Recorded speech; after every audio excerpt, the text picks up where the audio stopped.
और हमारे पास जो एक अनूठी धरोहर है, हमारे जो डाक टिकट हैं, उनके द्वारा किसी भी क्षण को अविस्मरणीय बनाएं।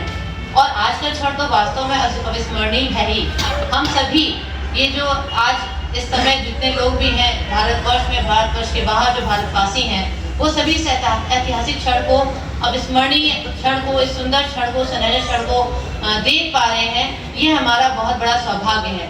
तो इसी अवसर को हम हमेशा के लिए चिरस्थायी अपनी स्मृतियों में रख पाएं, इसी उद्देश्य से सर 16 जनवरी से 22 जनवरी के बीच में यह विशेष डाक टिकट प्रदर्शनी लगाई गई थी।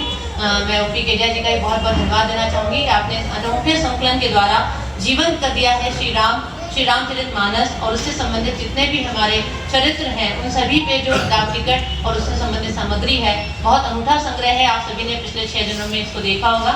सारी प्रदर्शनी पूरी तरह निःशुल्क थी और इसमें बहुत सारे स्कूली बच्चों ने और यहाँ के सभी जो हमारे ग्राहक थे और सभी आगंतुकों ने बहुत बढ़ चढ़कर हिस्सा लिया और सभी ने इसको बहुत सराहाया। और जहाँ तक डाक टिकट की बात कहें तो डाक टिकट को अभी मैं आप सभी की जानकारी के लिए बता दूं, मैं यहाँ प्रदर्शित नहीं कर पा रही हूँ। 19 जनवरी को माननीय प्रधानमंत्री जी द्वारा एक और चिरस्मरणीय एक डाक टिकट की श्रृंखला जारी की गई है, जिसमें 6 डाक टिकट जारी किए गए हैं। श्री राम मंदिर पर, केवट पर, माता शबरी पर, हनुमान जी पर, गणेश जी पर और जटायु पर। ये 6 डाक टिकटों का विशेष संकलन 19 जनवरी को माननीय सचिव महोदय के साथ माननीय प्रधानमंत्री जी ने उनके कर कमलों से जारी हुए हैं। और साथ ही साथ 48 पन्नों की एक स्टैम्प बुकलेट जारी हुई है, जिसमें केवल भारतवर्ष ही नहीं, देश विदेश में जो श्री राम और श्री रामचरितमानस के चरित्रों पर डाक टिकट जारी हुए हैं, उनका संकलन है। ये डाक टिकट न केवल अमेरिका बल्कि यूएन के द्वारा, इंडोनेशिया और अलग अलग देशों द्वारा जो भारत श्री राम के ऊपर डाक टिकट जारी हुए हैं, वो सभी इस बुकलेट में है। बहुत शीघ्र यह बुकलेट आम जनता के देखने के लिए हमारे ब्यूरो में उपलब्ध होगी और डाक टिकट भी आप सभी के लिए उपलब्ध होंगे। तो ये अभी और इस जब बुकलेट को रिलीज किया तो माननीय प्रधानमंत्री जी का सर्वोक्ति थी, उन्होंने कहा कि एक मिनिएचर एपिक है स्टैम्प। उन्होंने स्टैम्प को मिनिएचर महाकाव्य की संज्ञा दी कि छोटे छोटे स्टैम्प के माध्यम से कैसे पूरा महाकाव्य देखा जा सकता है। ये इस प्रदर्शनी में भी आपने देखा कि मात्र कुछ स्टैम्प की श्रृंखला से श्री राम को जब राजा दशरथ वनवास का निर्देश देते हो, तब श्री राम पूरा लंका जीत कर और उसके बाद श्री राम दरबार में बैठते हैं माता सीता के साथ। वो पूरे चित्रण पूरी रामायण का चित्रण डाक टिकट के द्वारा आप देख सकते हैं। तो वास्तव में बहुत सही उक्ति है कि ये मिनिएचर महाकाव्य है और उन स्टैम्प की श्रृंखला को यहाँ पर हम लोग प्रदर्शित कर रहे हैं। इंदौर सफाई में तो नंबर 1 है ही। इंदौर डाक परिक्षेत्र भी सर उस श्रृंखला में अपने को हमेशा श्रेष्ठ बनाए रखने का प्रयास करता है।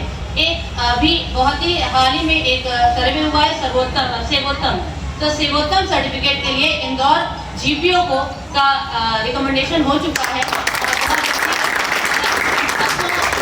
सेवोत्तम टीम इंदौर जीपीओ में थी और जो उनके द्वारा रजिस्टर बुक में भी उल्लेखित किया गया है। सर 52वां उनका द्वारा ये डाकघर था जिसका वो कर रहे थे सर्वेक्षण। उन्होंने कहा 52 डाकघर में सर्वश्रेष्ठ डाकघर मुझे इंदौर जीपीओ मिला। और एक बहुत बड़ी उपलब्धि sir India post payment bank, जिसका कि प्रारंभ 5 वर्ष पूर्व माननीय प्रधानमंत्री जी के निर्देश पर पूरे भारतवर्ष में एक साथ किया गया था।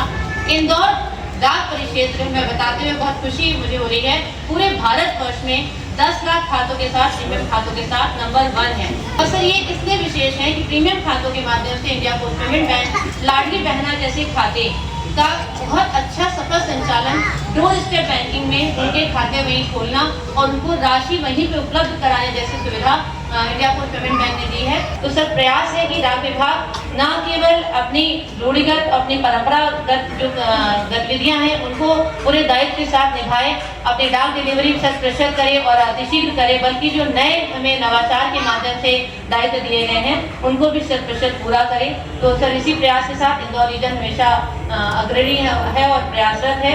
और आप सभी के सर आशीर्वाद से, आप सभी की प्रेरणा से, आप सभी के मार्गदर्शन से हम और हमारी टीम में प्रयास करते रहेंगे कि हम आम जन के लिए सर्व सुलभ रहें और सर्वश्रेष्ठ सेवाएं देते रहें। आप सभी का पुनः इस बहुत पावन दिवस पे, बहुत पावन पर्व पे हार्दिक अभिनंदन।